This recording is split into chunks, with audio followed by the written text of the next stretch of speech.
안녕하십니까. 신천식의 이슈 토론입니다. 여러분들은 공예에 대해서 얼마나 많이 알고 계십니까? 공예는 생활 속에서 우리가 쉽게 쓸 수 있는 용품을 통해서 만나볼 수도 있고요.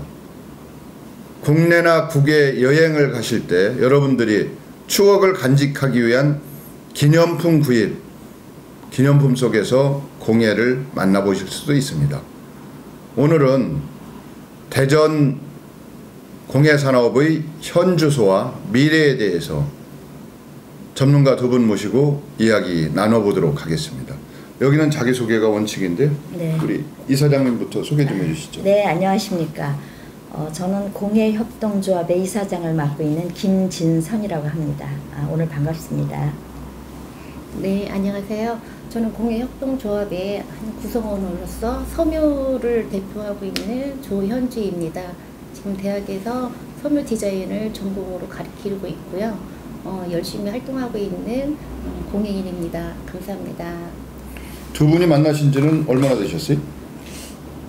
아마 한 20년 가까운 세월일 겁니다. 그러시구나. 네. 이 공예 활동을 통해서 만나셨나요? 그렇죠. 네.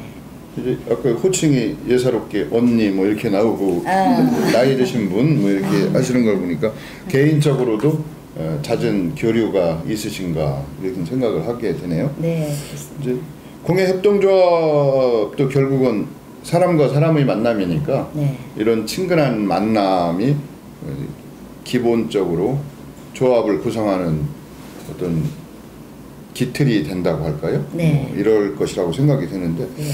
대전 공예협동조합 뭐 이렇게 얘기하면 일반인들이 쉽게 알기가 좀 어려워요. 네. 통상적으로 네. 거기에 참가하고 있는 인원은 몇 분이나 되시고 네. 연간 매출 저희가 돈으로만 너무 따져서 그렇지만 네. 매출은 어느 정도고 뭐 사무소 소재지는 어디고 주요 활동 무대는 어디고 이런 얘기 좀 간단히 한번 해주시죠. 네. 일단 이제 조합 현황을 한번 말씀드리자면요. 저희가 그 1984년에 설립이 됐습니다.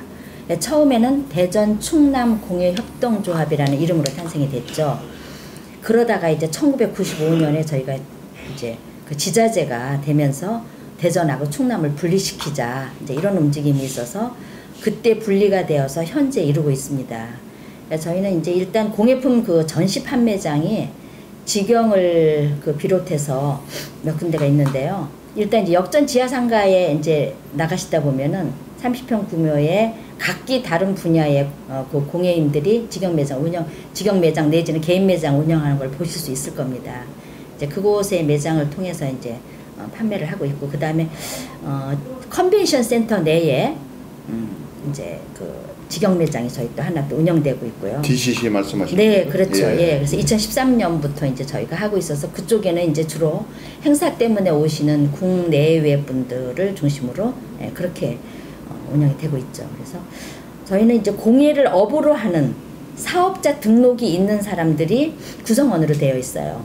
그래서 현재 42개 업체로 1인 기업서부터 개중에는 한 10여 명의 직원을 거느린 이제 그런 기업까지 굉장히 다양한 형태의 분들이 계시고, 공예라고 얘기할 수 있는 총망라, 뭐 대학에서 강의하고 있는 것 외에도 여러분들이 흔히 얘기하는 장인이라든가 뭐 기능전순 보유자 뭐 이런 분야가, 그러니까 전통을 중심으로 한 문화재급의 이런 분들이 많이 그 구성원으로 되어 있어서요. 공예 분야를 총망라한 분야가 이 안에 들어와 있다고 보시면 됩니다. 그러면 이제 사업자 등록을 갖고 계신 분들이라고 하면 사업을 영위하고 계신 사업자 중심의 그렇죠. 조직이 대전 공예협동조합이구만요. 그렇죠. 공예를 업으로 한. 네. 그러니까 아무래도 순수한 창작 활동을 하신다든지 이런 분들은 거기서 조금 소외될 수도 있겠네요. 아니요, 함께 가고 있습니다. 그분들도 예. 사업자 등록이 있나요? 예, 그렇죠. 그러니까 왜냐하면은 그분들도 역시 뭐 먹고 사는 문제하고 직결이 돼 있으니까 작품 활동은 작품 활대로 하면서 이것을 판로가 있어야 되지 않겠습니까? 그래서 사업자 등록을 내서 이런 루트를 통해서 이제 판매에 또 마음을 쓰고 있는 거죠. 예, 알겠습니다. 우리 조현주 작가라고 해야 되나요? 네. 교수님이라고 해야 됩니까? 네. 작가? 네. 예, 그럼 선생님이라고 제가 부르겠습니다. 네. 우리 조현주 작가께서는 이제 어느 분야의 공예 활동을 하고 계신 거예요? 섬유 분야를 하고 예, 있습니다. 예. 섬유 그러면 저희가 알기로는 무슨 뭐 보재기라든지 뭐 유명한 분들 그렇죠. 계시잖아요. 조각복. 예. 네, 네. 아니면 저 손수건이라든지 네. 뭐 여러 가지 뭐 커튼 같은 것도 들어가고 옷도 요즘은 있고 그러는 것 같더라고요. 그렇죠. 모든 게 염색부터 시작해가지고 네. 뭐 어느 분야를 하세요? 다 하시는 건데?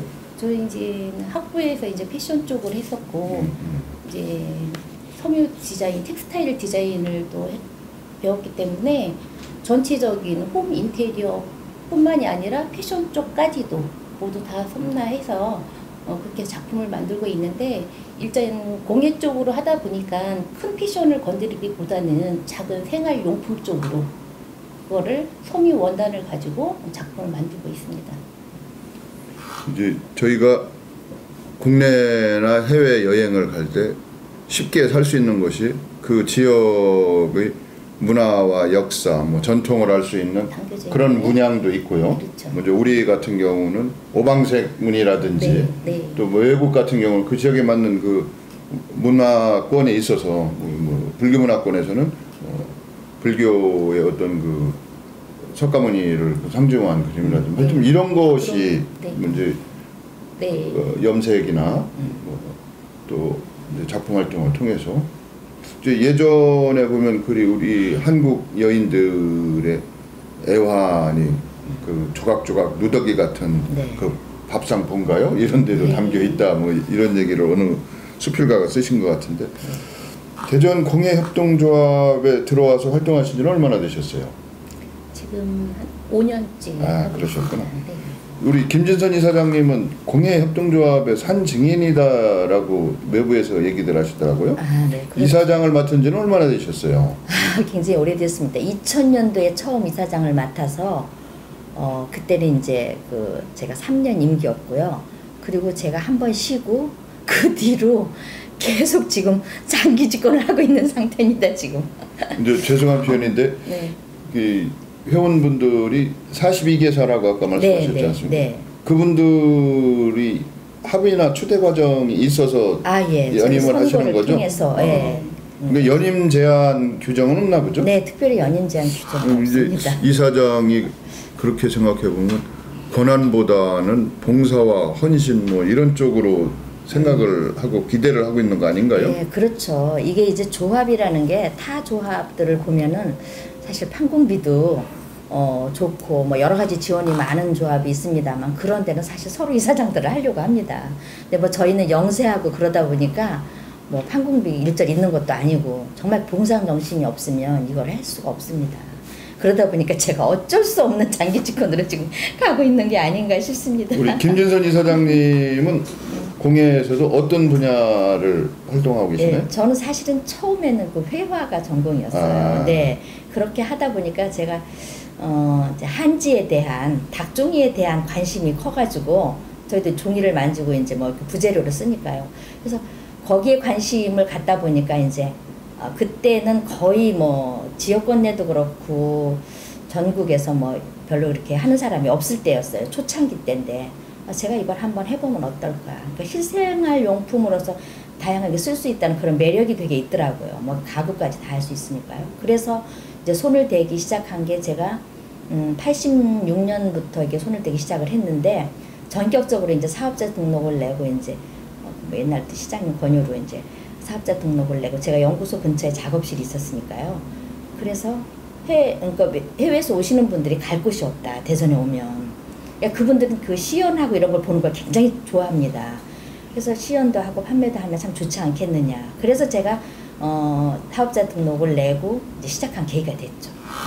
그럼 이제 한지공예가 닭중이 네, 네. 얘기하는 거죠? 예. 그 예전에 독일에서 오래 생활하시던 여자분이죠? 네, 아이를 잘 낳는 여자인가? 네, 네. 뭐 이제 한국 와서 그 네. 전시회도 한 걸로 예. 기억이 나고 책도 아마 상당히 많이 풀렸을 것 같아요. 네. 그때 우리 그 전통 공예, 한지 공예, 닭중이에 대한 관심도 있었던 것 같고 그렇죠. 네. 지금도 한지를 가지고 작품 활동하시는 분들이 전국적으로 여러 분 계신 걸로 알고 네, 있어요. 굉장히 많아졌죠. 저희 예. 수창기는 전국에서 뭐 지역마다 거의 한두 사람 이렇게 시작을 했는데 지금은 이제 그 제자들이 양성이 되고 또 뭐 각종 문화센터나 평생교육원 이런 걸 통해서 많이 배출이 되다 보니까 상당히 많은 작가들이 활동을 하고 있거든요.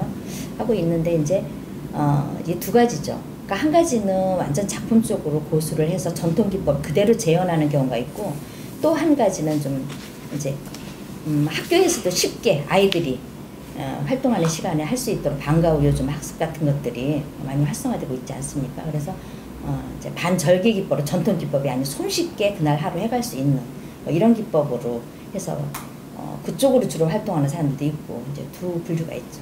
이제 그 부분 말씀하시니까 네. 한지 체험이라고 할까요? 네, 이제 학생들을 대상으로 해서 하다 보니까 간편하게 네네. 어떻게 보면 전통 기법을 왜곡시키거나 잘못 생각하게 오해하게 만들 수 있겠더라고요. 네네, 맞습니다. 이제 뭐 거기까지 뭐 저희가 경건하고 엄숙한 뭐 이런 의식을 요구하는 건 아니지만 네.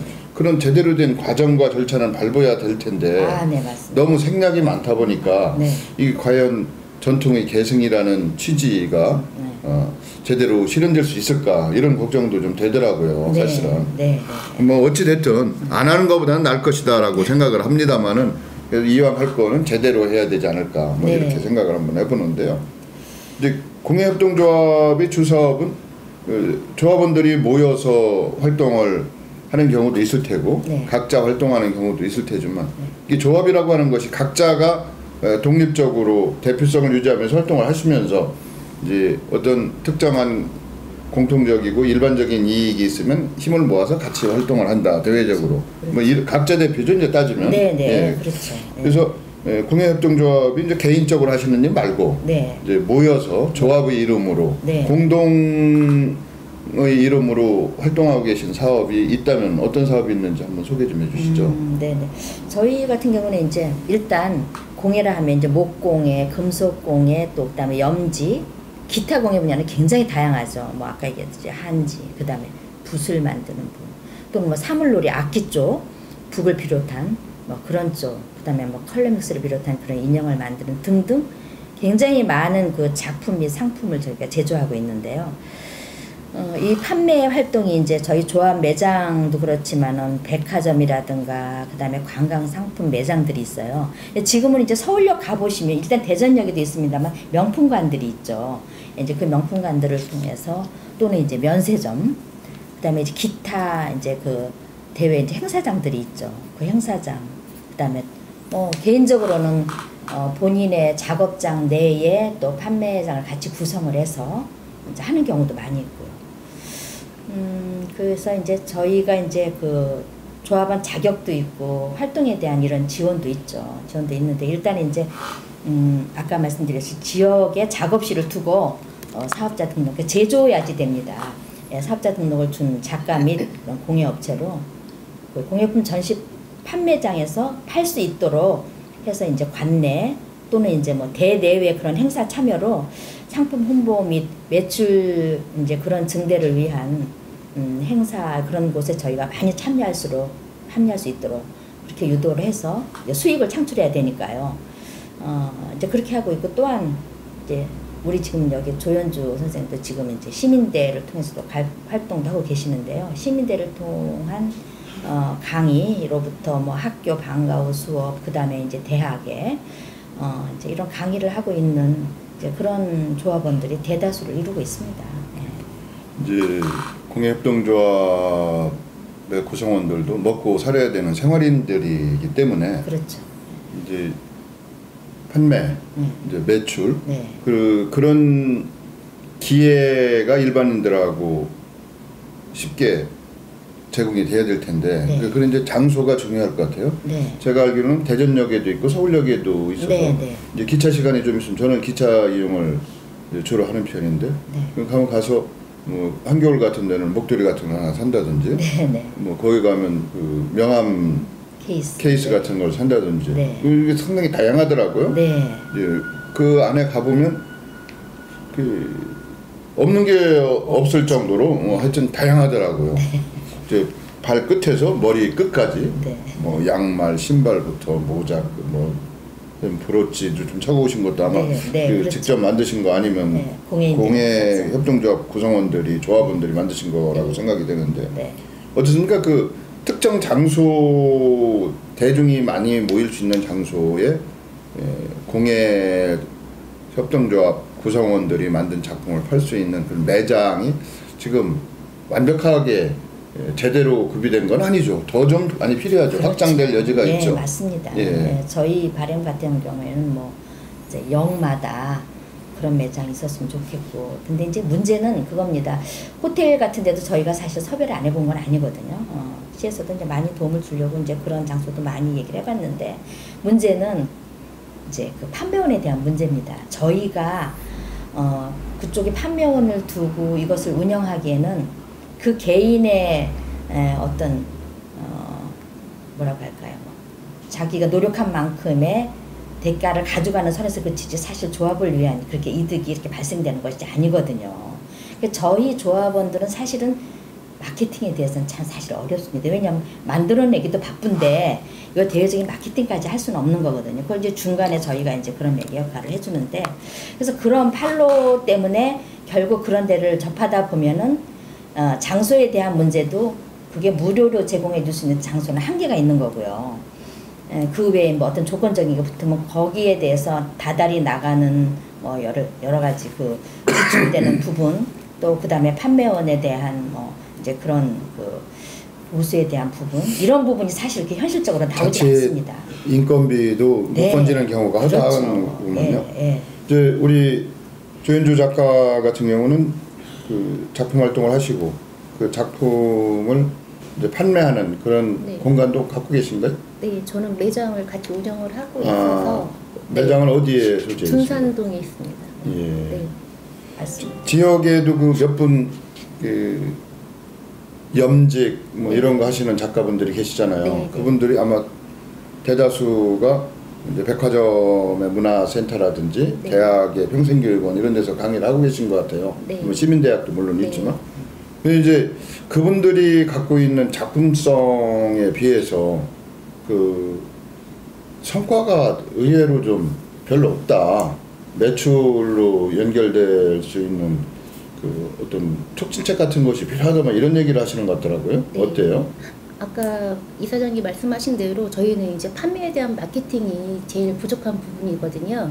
그래서 저희 이제 매장을 제가 가지고 있는데 그 매장을 저희도 여러 작가들이 같이 사용할 수 있도록 여러 작가님들의 중요한 이제 작품들을 갖다 놓고 같이 함께 전시하면서 같이 판매도 하도록 그렇게 노력은 하고 있습니다만은, 그래도 이게 많은 곳에서 많이 판매를 해야 많이 대중들이 볼 텐데 한정되어 있으니까요. 지금 역에 조금 있고 지하상가에 있고 DCC에 이렇게 한정되어 있다 보니까 많은 시민들이 접하지를 못해서 공예에 어떤 작품이 있는지조차도 모르는 경우가 참 많이 있는 것 같습니다. 그래서 그런 점이 조금 애로점이라 할 수 있죠. 그 중요한 건 이제 장소 제공도 중요하겠지만 더 중요한 게 있다고 생각해요. 사람들이 찾을 수 있게 만들어야 된다고 생각하거든요. 네. 그 이제 작품성의 문제도 있을 테고 실용성의 문제도 뭐 두 가지가 다 필요할 텐데, 예를 들면 이제 저희가 과거에 밥통을 사러 일본을 가면 밥통을 반드시 사왔거든요. 뭐 공예뿐만 아닙니다만. 이제 최근에도 얼마 전에 제가 그 해외 세미나 때문에 다녀왔는데 그분도 미술 활동을 하시는 분인데 전통 그 도마를 찾더라고요.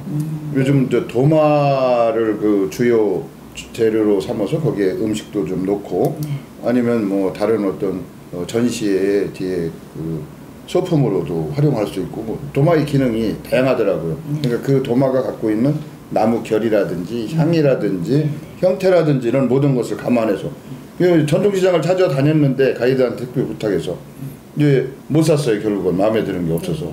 그런 것처럼 지역을 대표하고 상징할 만한 공예라고 하는 것이 결국 생활용품도 포함되는 거라고 한다면, 우리 생활 속에서 자주 접할 수 있는 그런 용품이라고 한다면 지역의 역사나 지역의 문화나 또 지역민들의 기호를 반영할 수밖에 없지 않습니까?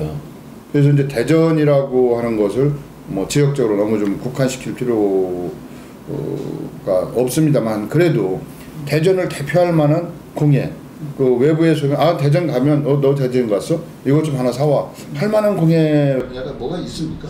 있다면 뭐가 있는지 한번. 예, 일단 이제 저희가 그 한국의 가장 아름다운 수공예품으로 유네스코에 등록이 되어 있는 코네 주얼리라고 주얼리를 생산하는 업체가 있어요. 그 업체는 이제 해외에 한 6, 7개국에 지금 수출도 하고 있고요. 그 다음에 홈앤쇼핑이라고요. 홈쇼핑에 한 7회를 내서 완판을 했습니다, 사실. 완판을 했는데 이제 이게 어려운 부분이 뭐냐면은, 그러니까 남들은 대박이 났으니까 이 업체도 굉장히 발전이 있었으리라고 기대를 합니다. 근데 사실 내면을 들여다보면 그렇지가 못한 게, 그 홈쇼핑에 들어간 물론 매출이 상당히 기여하죠. 뭐 1억 이상의 매출을 올리기도 하는데, 그러기 위해서는 자금력이 바탕이 돼야 되는데 자금력이 저희 공예들이 그렇게 없습니다. 그러다 보니까 이제 벤더를 비용할 수밖에 없어요. 사실은 다 하고 나면 벤더 좋은 짓을 다 한 거죠. 그러니까 업체한테는 별도, 다만 브랜드 이미지 제고에 뭐 조금 도움이 되었을까? 그것뿐이지, 이제 그런 자금력 때문에 계속 에러를 겪어서 지금은 홈쇼핑에 이렇게 크게 관심도가 떨어진 상황이죠. 이제 그러면서 백화점에 입점이 되면서 서울의 롯데백화점, 사실 지역권의 백화점에는 별 내용이 없습니다. 뭐 매출에도 별 큰 변화가 없고요. 근데 이제 역시 서울권이라든지 이런 데 큰 대형 백화점에 내니까 수익 창출이 몇 배가 되더라. 인 거죠. 그래서 그런 쪽을 통해서 이제 팔로우를 이제 다시 좀 개척을 하고 있는 이런 상황인데, 이분은 특허를 냈어요. 그러니까 이거를 할 수 있는 기계를 특허를 냈는데, 우리나라의 전통 뜨개질 공법 있지 않습니까? 예, 이 뜨개질 공법을 이 은수공의 작품에 도입을 시켜가지고 굉장히 독특한, 이 사람만이 만들어낼 수 있는 그런 주얼리를, 은수공의 주얼리를 생산해낸 거죠. 그래서 그것은 뭐, 여긴 대전 업체야 라는 거는 거의 전국에 또 인식이 되어 있습니다. 그래서 해외에서 바이어가 여기로 오기도 하고요. 뭐 그런 업체도 있고, 또 하나 이제 제가 굉장히 아쉽게 생각하는 부분이 있는데, 배재대학교에 얼마 전에 없어졌습니다만 7회과가 있었습니다. 57을 있었죠. 예, 굉장히 인식을 하죠. 좋은 웰빙 쪽으로 이제 인식을 하고 있는데, 이 업체가 유일하게 4년제 대학이 대전에 있었어요. 그래서 사실 굉장히 자랑거리였습니다. 어디 가면.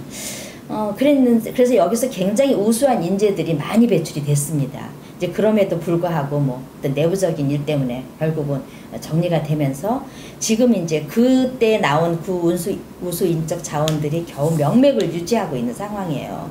저희도 그 당시에 거기에서 배출된 그런 인원들이 전국의 대상, 그러니까 공예품대전을 이용해서 대한민국 공예품대전에서 대통령상 수상 및 국무총리상을 우리 지역에서 나왔죠. 그럼 이제 중요한 건 그 지역을 대표할 만한 주 공예 분야는 없다고 말씀하시는 거죠? 아니죠. 그러니까 저희 이쪽에서 7회과가 있어서 그 명맥을 유지하고 있으니까 57이 저희 근데 저희가 이제 57 그러면 5세 주산지라고 할까? 뭐 통영의 자계라든지 이런 것이 더 떠오르지. 지금 말씀하신 배재대 무슨 특정 대학의 과가 있어서 그것도 지금 또 없어지고 그랬다면 그것이 지역을 대표할 만한 공예 분야라고 하기는 좀 어렵다. 그러면 이제 저는 있다면 이유가 뭐고 없다면 그 이유가 뭔가, 왜 없다고 생각을 하세요? 지역을 대표할 만한 공예 분야가 우리 조연주 작가께서는. 아까 말씀하신 대로 그 배재대학교 57학과가 없어진 것이 정말 좋은 공예 한 부분이 사라졌거든요. 그걸 대전에서는 놓치지 말았어야 될 부분이었다고 생각을 합니다. 그래서 대전의 대표적인 그런 공예 분야로 자리 잡음을 했어야 되는데 그 부분이 가장 아쉽고요. 그리고 또 대표는 그쪽에 제가 뭐 조합으로 들어온 지 오래되지 않아서 그 더 깊이는 제가 잘 모르겠는데요. 근데 육성의 필요성은 인식하고 계시는 거죠. 대표할 만한 어디 가면 뭐. 그렇죠. 이제 저희가 지금 말씀을 드렸지만 통영하면 7기 이렇게 7기를 말씀하셨으니까, 또 어디 가면 무슨 뭐 아까 닭종이 한지공예 이런 말씀을 또 제가 TV에서 이제 간간히 그런 지역의 문화 특산품에 대해서 소개를 해주는데, 지역 출신 그 가수가 어디 가서 그 57이 아니라 그 염직 뭐 이런 기법을 해서 황토로 하고, 그분은 감나무로 해서 뭐 한다 뭐 이런 것이 나와서 특별 프로그램으로 몇 주에 걸쳐서 방송되고 이랬던 것 같아요.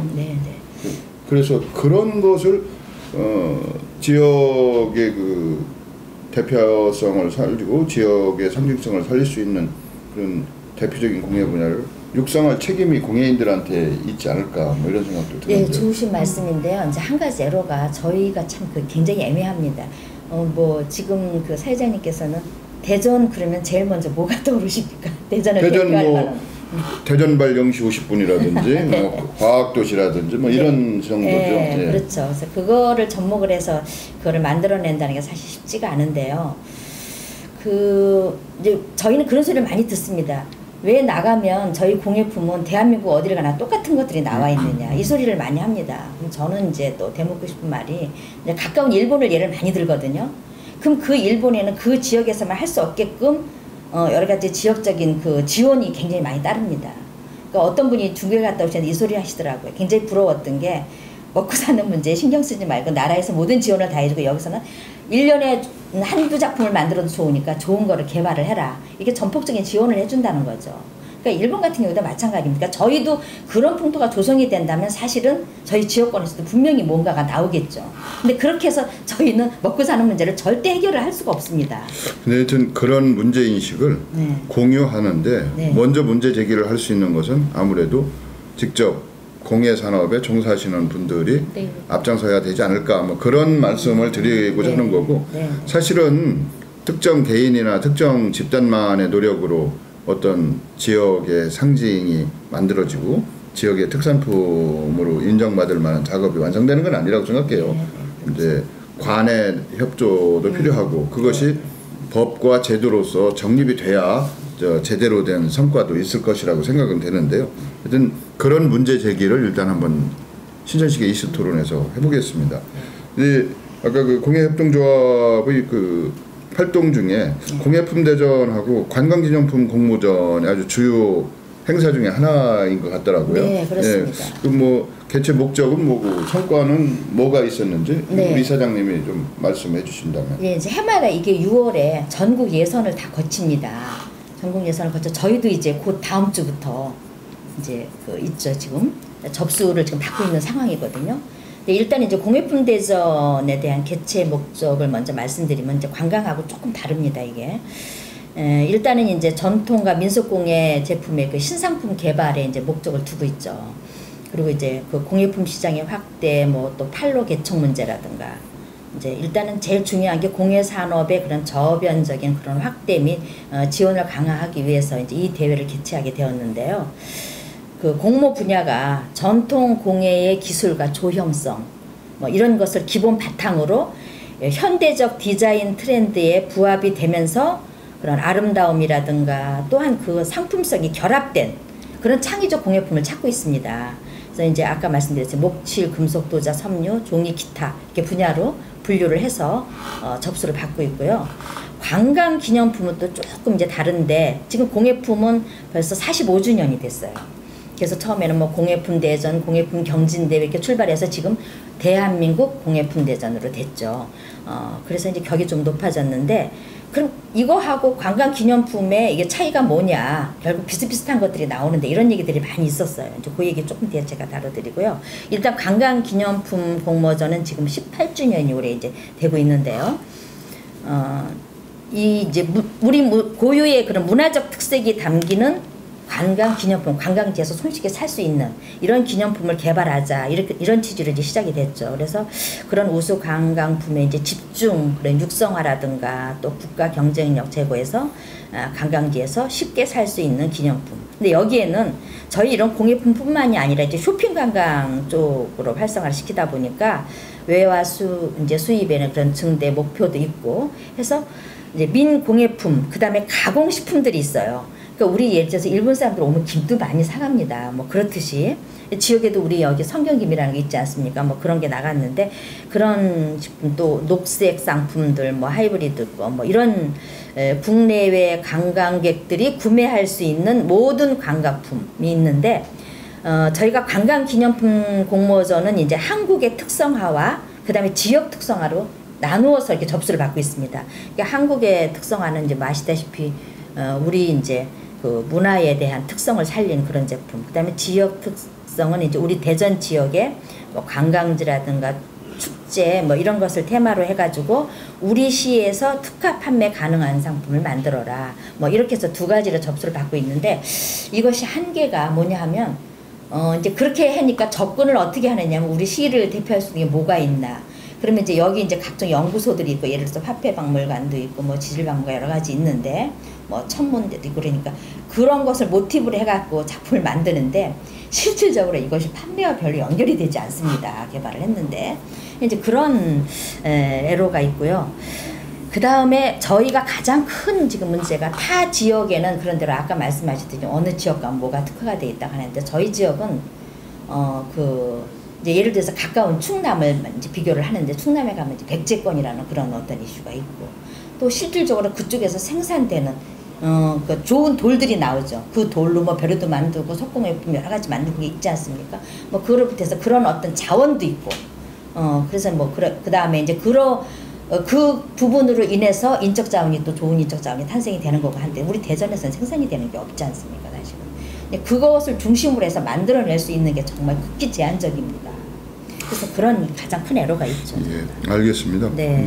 중요한 것은 그런 의도나 목적을 실현시키기 위한 다양한 연구와 그 고민이 네. 따라야 되는데 네. 그것이 공예인들 스스로 해결하기에는 또 한계가 있을 것 같고요. 네, 네. 이제 관계 당국이나 또 전문가 그룹의 도움도 필요할 것 같고요. 네. 그래서 내실 있는 공예품 대전 성과를 거둘 수 있는 관광 기념품 공모전이 돼야 되지 않을까 뭐 이렇게 생각을 해보고요. 네. 이제 결국 이제 공예 작품이라고 하는 것이 과거부터 논란의 여지는 있습니다만은 생활 속에서 생활용품으로서 인식하고 있는 부분이 하나 있고요.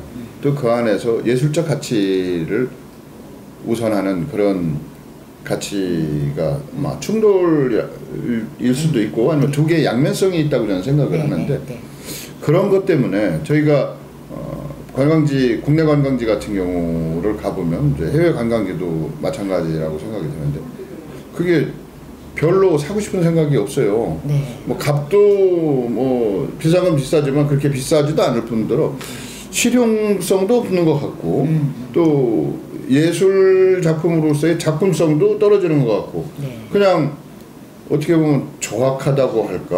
뭐 저걸 저 돈 주고 하다가 뭐 할 거야? 왔다가 표시는 낼지 몰라도 이제 이런 생각을 할 때가 많아요. 저만 그런 게 아니라 여러분들이 그 말씀을 하시는데 이제 공예 작품이라고 하는 것은 제가 볼 때 실용성도 있어야 되고 작품성도 있어야 될 거라고 생각이 되는데 어떤 생각을 갖고 계시나요? 저도 이제 학교에서 아이들을 가르칠 때 가장 고민되는 부분이 그런 부분이거든요. 이거를 예술성을 더 살려야 되는지, 근데 예술성을 살려서 그냥 보기만 했을 때 그게 무슨 가치가 있는가. 내가 이걸 가지고 생활에서 또 접하면서 쓰임새가 있는 것이 또 공예인데, 그래서 어느 쪽을 더 비중을 두고 해야 되는지 참 고민을 많이 하고 있습니다. 그리고 지금 이제 이번 주에 공모전 작품을 이제 출품도 해야 되는데, 그래서 일단은 쓰임새가 있는 공예 작품으로 만들고 그 안에다가 나만의 예술성을 접할 수 있는 그런 기법을 찾고자 노력을 많이 하고 있습니다만은 그런 쪽에 저희 공예인들이 더 많이 신경을 쓰고 노력을 해야 할 부분이 아닌가 생각을 합니다. 그리고 이제 저희가 죄송합니다. 어느 지역에 가면 어떤 제품을 지금 말씀하신 뭐 도령의 오석이라든지 네네. 뭐 한산의 못이라든지 뭐 네. 충남도만 해도 네. 많이 있죠. 네. 그 어디 심지어는 어디 가보면 지역 특산품도 있을 수 있어요. 네. 예산 같은 경우는 손수건 하나에도 그 황새를 네. 집어넣더라고요. 네. 이제 우리가 조금만 더 아이디어를 가다듬고 생각을 모은다고 하면 이제 지역을 상징하고 지역을 대표할 수 있는 그런 공예 작품도 충분히 나올 거라고 이제 생각은 되는데 이제 그때도 이제 지금 말씀하신 대로 이걸 이제 서울 인사동 가보면 죄송한 표현인데 그 염직 황토 염색한 거 이런 거 보면 2만 원, 3만 원 이렇더라고요. 손수건 한 장이. 근데 그것이 이제 시장이나 이런 데 가면 1,000원이고 그렇죠. 어떤 데 가면 1,000원에 2장도 있더라고요. 네. 그래서 그런 것이 상품의 부가치를 높이고 공예인들의 소득도 좀 어느 정도 보장해 줄 수 있게 그래서 미래 세대들도 공예가 먹고 살만도 하고 명성도 얻을 수 있고 또 내가 좋아하는 작품 활동도 할 수 있는 길이다 뭐 이렇게 생각해야 될 텐데 우선 이게 이제 좀 딱딱할 수도 있는데 네. 우리 이사장님 오래 하셨죠? 네, 네. 그 지금 돈 많이 버셨어요? 어떠십니까? 아닙니다. 그래서 아주 말씀 잘해 주셔야지 돼요. 네네. 후배들한테 나를 따르라 뭐 이렇게 말씀하실 수 있습니까? 아, 좋은 시절도 있었습니다. 아. 그러니까 90년대 여기도 저희 이제 엑스포도 치르고 90년대까지만 하더라도 저희 그 공예품을 가지고 그 우스갯소리로 뭐 그랜저 차를 사서 다닐 정도의 그런 능력이 되는 시절이 있었습니다. 좋은 시절이었죠 그때. 근데 지금은 그 시절이 다 가버리고요. 아, 그때 돈을 번 걸로 지금 살고 계신 거예요? 아, 그렇죠. 예, 네, 그래서 그럼 재산이 있으신 거네. 아니죠. 이제 그리고 이제 저희 조합원 등에 이제 제일 가까운 이제 예로 이제 이렇게 이해가 되기가 쉬운데 컬러믹스를 제조하는 곳이 있어요. 이쪽에서 전국에 나갑니다. 이거 본사를 두고요. 그 염료인가요? 아니요, 그러니까 고무차르의 일종인데 한국의 아. 인형 이런 모습을 담아가지고 아, 예, 거기다가 이제 맞습니다. 다양한 기능을 넣어서 차르 뭐 이런 네, 걸 네. 주제로 네, 해서 네. 예. 근데 이게 80년대, 90년대까지 면세점에서 소품으로 왜냐면 이거는 몇천 원대부터 있으니까요. 소품으로 가장 매출을 올린 것이었을 겁니다.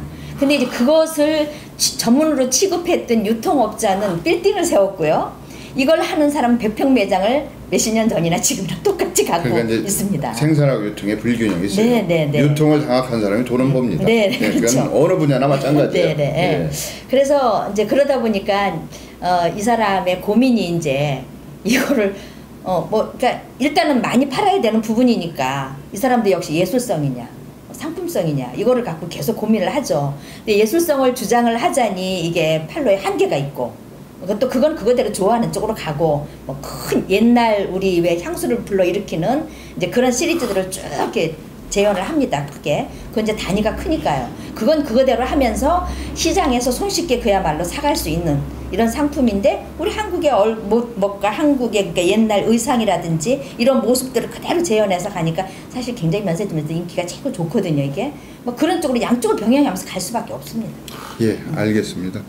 이 공예라고 하는 것을 저희가 쉽게 생각하고 얘기를 시작했는데 보니까 뭐 다른 분야와 마찬가지로 문제점도 있고 네. 해결해야 될 과제도 많이 있구만요. 네. 일단은 거듭 말씀드리지만 먹고는 살아야 될 거 아니겠습니까? 그렇죠. 또 계속 미래 세대 우리 자녀들 포함해서 후손들이 이런 분야에 적극적으로 진입을 해와야 네. 이 명맥도 이어지고 네. 더 발전될 여지도 있을 텐데 이제 그 점은 어떤 화폐 가치가 만들어질 수 있어야 되거든요. 근데 이렇게 어렵고 어떻게 보면 힘들다고 할 수 있는 공예인 그 어떻게 해서 입문하시게 됐어요? 우리 조현주 작가 같으십니다. 지금도 저는 부족은 하지만 제가 공예인이 될 수 있었던 거는 여기 협동조합에 들어오면서부터 제 자신이 공예인이 됐다고 얘기할 수 있었던 것 같아요. 그래서 그전에는 그냥 뭐 제가 좋아서 취미로 그리고 또 제 적성에 맞아서 그냥 이 일을 했었었고 조합에 들어와서 조합원이 돼서 공모전에 작품도 출품을 하고 상도 받고 뭐 같이 전시회도 하다 보니까 그런 계기로 해가지고 제가 공예인이 되었다고 봅니다. 예, 뭐 저 전업 작가이시면서 네. 수입도 상당히 좀 올리시는 모양이죠? 저는 이제 강의를 많이 하고 있으니까 일단 그 이제 다른 쪽에서 수입은 확보하시고 네, 네. 알겠습니다. 조금 이제 틀린 경우이기도 한데 이제 최근 들어서 어떤 분야이든 간에 기업도 마찬가지고 공공 분야도 마찬가지고 사회적 가치를 어떻게 창출할 수 있느냐에 초점을 좀 많이 맞춰서 얘기가 되고 있는데요. 네. 이제 지금 우리가 얘기했던 부분하고 일맥상통할 수 있는데 요즘 청년 실업이 상당히 심각하지 않습니까? 그렇습니다. 예. 그 청년들이 이 공예 분야에 많이 진입을 해서 거기서 소득을 올리고 그걸 직업으로 삼는다고 하면 그게 사회적 가치라고 저는 생각을 해요. 네, 또 물론 불우이웃이나 소외계층을 위해서 쌀도 주고 연탄도 줄 수도 있겠지만 네. 그것은 일시적이고 장기적인 대처 방안은 아니라고 생각이 되거든요. 네. 그래서 그런 면에서 공예협동조합 이사장으로서 뭐 생각하고 계신 사회공헌 활동 뭐 있으세요? 네. 많이 하셨을 것 같은데. 예. 근데 이제 저희 지금 이제 공모전 2개도 저희가 대학에 많이 의뢰를 합니다. 이제 많은 그 학생들 작품 출품을 통해서 이제 작가를 유도하고 또 이제 1인 창조 기업도 될 수 있고 그것도 출발이 중심인데 지금 지역의 공예학과가 굉장히 어려움을 겪고 있습니다. 교수들 만나면요 학생들이 별로 들어오지를 않는답니다. 왜냐하면 아까 말씀드렸듯이 가장 먹고 사는 문제에 대한 해결이 되지 않는 부분이 이 부분이기 때문에 내가 좋다는 것만 갖고 여기 매진하기에는 한계가 있는 거죠. 그러다 보니까 점차 지원율이 줄어드는 거예요.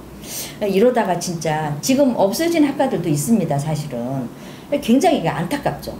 그래서 이 문제를 과연 어떻게 할 것인가. 이 애들이 나와서 갈 곳이 있고 예를 들자면 뭐 기업에 취업을 하는 경우도 있지만 또 개인들이 창업을 하고자 하는 저기도 있죠. 나름 이제 뭐 대학에서 이제 그 아이들이 창업을 하는데 도움을 주는 학과가 생기기도 했어요. 이제 시작이라고 볼 수 있습니다. 그게 그렇기도 하고 이제 그 외에도 이제 뭐 시에서 뭐 1인 창조기업 이렇게 해서 지원책이 여러 가지 마련은 되고 있지만 과연 이렇게 해서 이 아이들이 정말로 평생 업으로 할 수 있는가 이거는 사실 참 의문이 많습니다. 지금 자녀분이 공예를 하시겠다고 하면 지금 어떻게? 저희는 이제 아들만 둘인데요. 네, 하고 계세요? 전혀 관심이 없습니다. 이쪽에 엄마를 보니 삶이 너무 힘들고 노력한 생각도 없으시고 노력한 만큼의 대가가 안 나오거든요. 우리 조현주 작가는 어떠세요? 저는 딸만 둘이 있는데 본인이 원하면은 저는 시킵니다.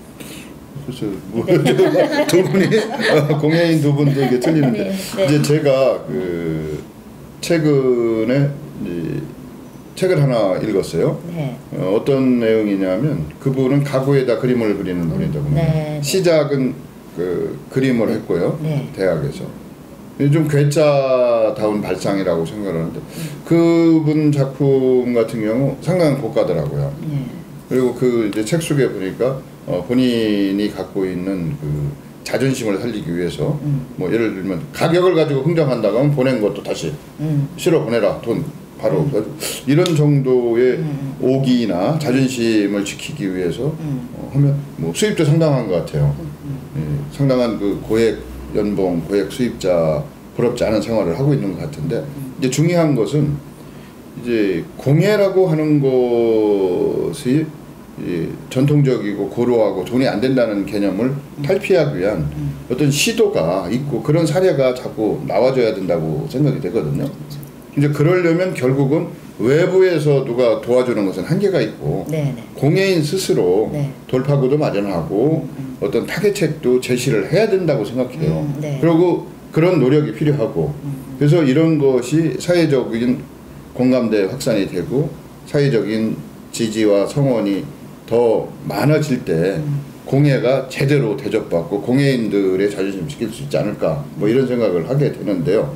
이제 그러려면 개인보다는 아무래도 단체가 날 테고요. 그렇죠. 단체에서도 이제 제가 생각할 때는 조합이 비록 지금은 힘들고 어렵지만 영세하지만 그런 미래를 대비할 수 있는 비전도 만들 수 있는 기획팀 뭐 그게 아니면 외부 전문가 같은 분들을 뭐 자문위원이나 이렇게 좀 상설직으로 하는 것이 상시고용으로 하시는 것이 아니라 뭐 그때 인맥을 통해서 그런 노력도 좀 필요하지 않을까 라는 생각을 이제 감히 좀 해보는데 이제 이런 부분은 이제 공예협동조합 차원에서만 이루어지는 것이 아니라 적어도 대전시 차원에서 그렇죠. 뭐 이 프로그램을 뭐 우리 대전시 문체국장이나 관계자들께서 보고 계신다면 유념하셔서 공예라고 하는 것이 어떻게 보면 부가가치를 창출할 수 있는 큰 핵심적인 요소가 될 수도 있다.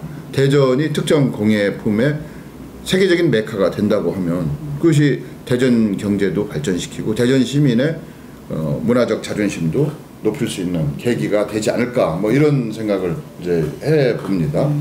그래서 지금 공예인, 공예협동조합 또 현실의 어려움 이런 걸 가지고 제가 얘기를 나누고 있는데 공예인의 애로사항 아까 잠깐 전에 프로그램 시작하기 전에 말씀하셨는데 이제 특허를 내서 의장 등으로 한다든지 그러면 바로 카피가 들어와가지고 복사나 모조품 때문에 사업하기가 참 힘들다 이런 말씀하셨는데 그 말씀은 꼭 좀 해주셔야 될 것 같아요.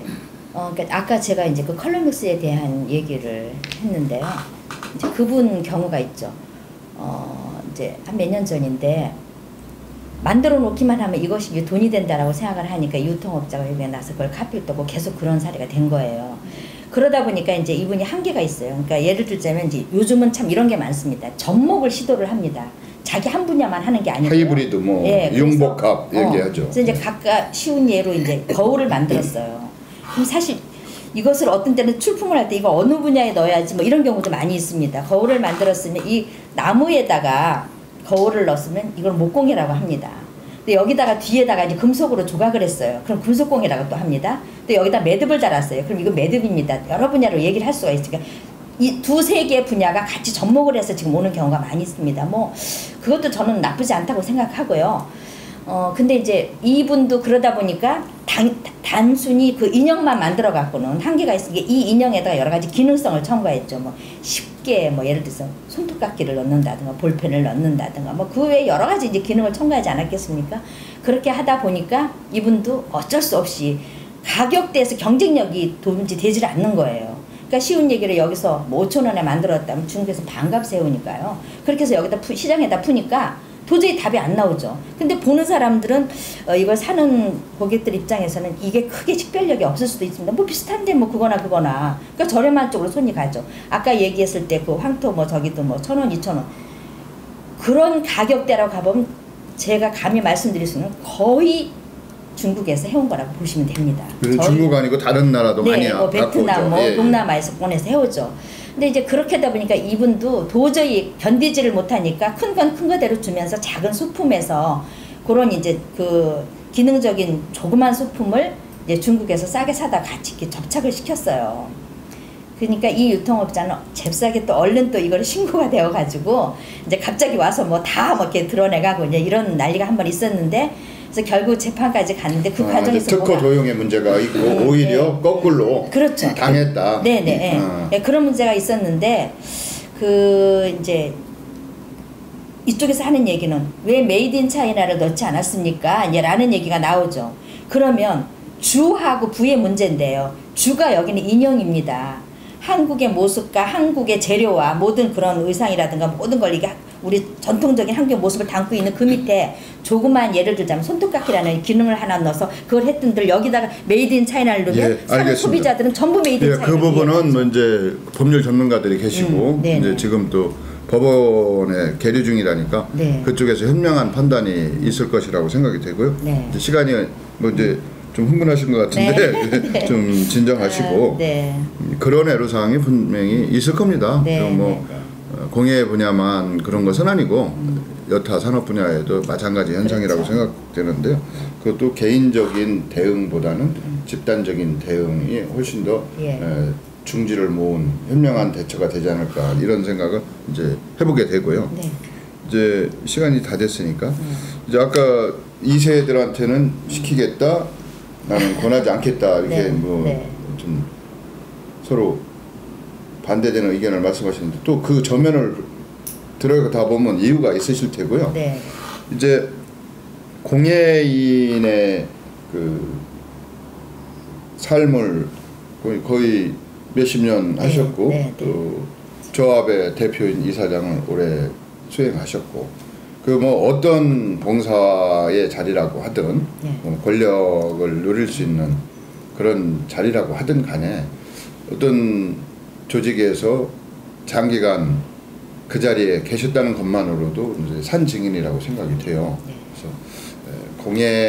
공예인들을 포함해서 또 공예를 사랑하는 대전 시민과 대한민국 국민들에게 이제 앞으로 우리 공예를 이렇게 좀 봐주십시오 하실 말씀이 있다면 한 말씀 좀 해주시죠.